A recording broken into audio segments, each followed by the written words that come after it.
So if you're thinking about starting an ATM business, there's one thing you need to understand before you buy your first machine. This is not passive income. This is an operating business. The people who make money in the industry understand systems, locations, cash management, processing, and risk. The people who lose money usually start with machine instead of the business model. In this video, we're going to walk you through the entire thing, what you actually need to know and properly set up the ATM business. We'll cover how the business really makes money, the infrastructure you need before placing your first machine, the mistakes that destroy beginners, and how to avoid equipment that never produces cash flow. By the end of this video, you'll understand how real ATM operators actually think, and more importantly, whether this business is actually right for you. There are 3 things you need to understand. First, how the ATM business actually makes money.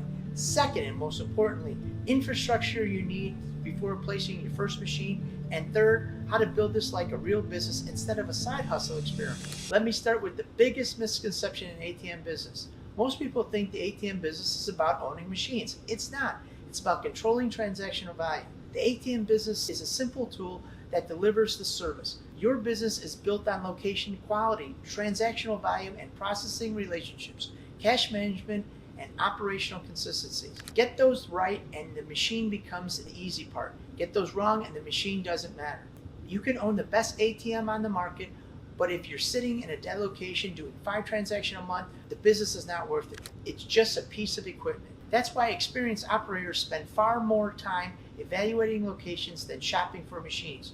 A successful ATM business is really a location acquisition business. The ATM simply monetize the existing foot traffic. That mindset changes everything. Most beginners focus on equipment. Professionals focus on customer behavior. They study traffic patterns, buying behaviors, buying habits, and cash demands. They're looking for places that people actually need cash, not places where people are and cash is there sometimes. And this is where many beginners make their first mistake. They buy the ATM first, then they start looking for a location. That's backwards. Professional operators secure the location first, then they deploy the equipment, because the location creates the revenue. The ATM simply collects it. If you understand that one concept, you're already thinking more like an operator than less like a beginner. If you guys want more great content, click the link below and start your ATM journey today. My name is Phil from PDQ Merchant Enterprises, and we hope to help you grow your ATM business.